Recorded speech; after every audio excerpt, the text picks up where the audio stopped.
কথার সাথে কথার লড়াই হতে পারে, কথার সাথে কখনো গায়ে হাত দেওয়ার, মঞ্চ আগুন ধরিয়ে দেওয়ার, ব্যানার পুড়িয়ে দেওয়ার, রক্তাক্ত করার লড়াই হতে পারে না।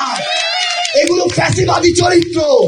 আমরা স্পষ্ট করে বলি, আমরা যেমন আমাদের ভুল সংশোধন করব, আমরা দেখব আমাদের প্রবীণরা কি কথা বলছে। আমাদের প্রবীণরা যদি কথায় কথায় আমাদেরকে সমুদ্রে ভাসিয়ে দেওয়ার কথা বলে, কথায় কথায় আমাদেরকে বিভিন্ন ভাবে ছোট শব্দ বলে তিরস্কার করে, তাহলে আমরা বুঝে নিব তাদের থেকে আমাদের আর শেখার কিছু নেই। আমাদেরকে যেন কেউ কোনোভাবে ব্যবহার না করতে পারে, আমরা আমাদের সেই অধিকারের বিষয়ে আমাদের সচেতন থাকতে হবে। সংগ্রামী রাঙামাটি, আমরা আপনাদের সহযোদ্ধা।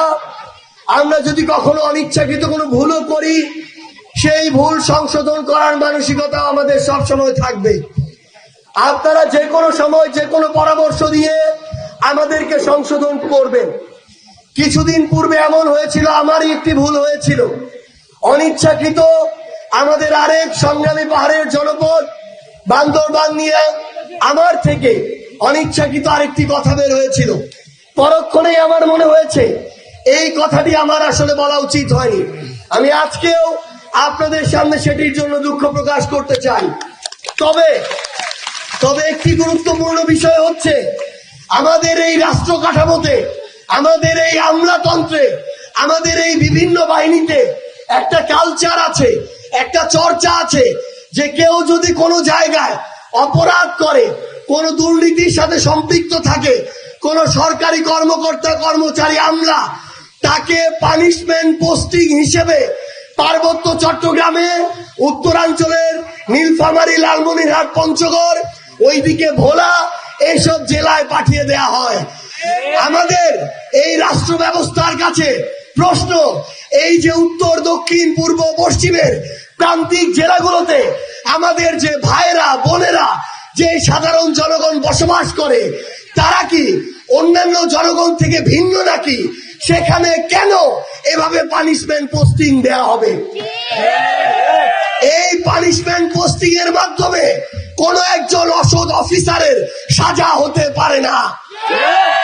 তার নির্ধারিত আইনি কাঠামোর মধ্য দিয়ে তাকে তার অপরাধ অনুযায়ী শাস্তির আওতায় নিয়ে আসতে হবে। কারণ যে দুর্নীতিবাজ, যে বিভিন্ন জায়গায় সরকারি কর্মকর্তা কর্মচারী হয়ে ক্ষমতার অপব্যবহার করেছে, সে যদি ওই ঢাকায় থাকে সেখানেও করবে, সে যদি রাঙামাটিতে আসে এখানেও করবে। এই জন্য আমরা কোন দুর্নীতিবাজ থেকে শুরু করে যেসব আমলা, সরকারি কর্মকর্তা কর্মচারী কিংবা অন্য যে কেউ এই ধরনের ক্ষমতাকে অপব্যবহার করবে, তাকে আমরা বাংলাদেশের কোন জায়গায় জনগণের সেবক হিসেবে চাই না।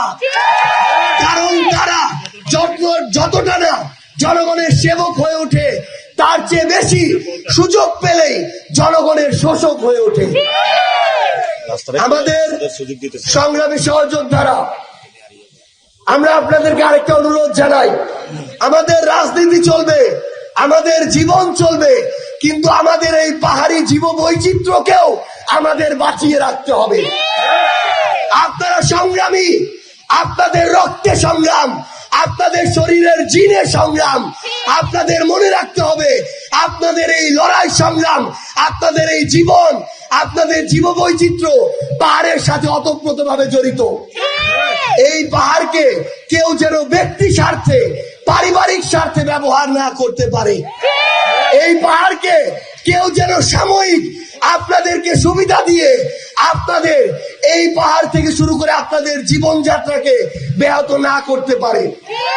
দুই একদিন আর কিছু টাকার দিকে তাকিয়ে একটা পুরো জেলা, একটা পুরো অঞ্চলের জীব বৈচিত্র্য যেন কয়েকজন ব্যবসায়ীর কাছে কুক্ষিগত না হয়, এটা আপনাদেরকে সচেতন ভাবে লক্ষ্য রাখতে হবে।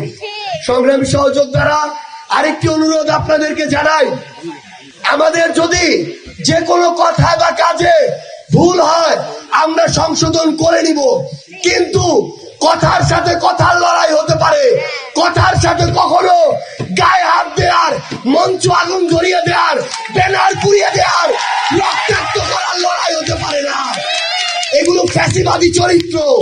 আমরা স্পষ্ট করে বলি, আমরা যেমন আমাদের ভুল সংশোধন করব, আমরা দেখব আমাদের প্রবীণরা কি কথা বলছে। আমাদের প্রবীণরা যদি কথায় কথায় আমাদেরকে সমুদ্রে ভাসিয়ে দেওয়ার কথা বলে, কথায় কথায় আমাদেরকে বিভিন্ন ভাবে ছোট শব্দ বলে তিরস্কার করে, তাহলে আমরা বুঝে নিব তাদের থেকে আমাদের আর শেখার কিছু নেই। সংগ্রামী সহযোদ্ধারা, আগামীর বাংলাদেশে আমরা সম্প্রীতির রাজনীতি চাই, আমরা পারস্পরিক শ্রদ্ধাবোধের রাজনীতি চাই, আমরা লড়াই সংগ্রামের সুন্দরের রাজনীতি চাই। আপনাদের সাথে আমাদের সবার আবার ঐক্যবদ্ধ ভাবে দেখা হবে। এই রাঙামাটির জয় হবে, পার্বত্য চট্টগ্রামের জয় হবে, বাংলাদেশের জয় হবে। ইনকিলাব জিন্দাবাদ।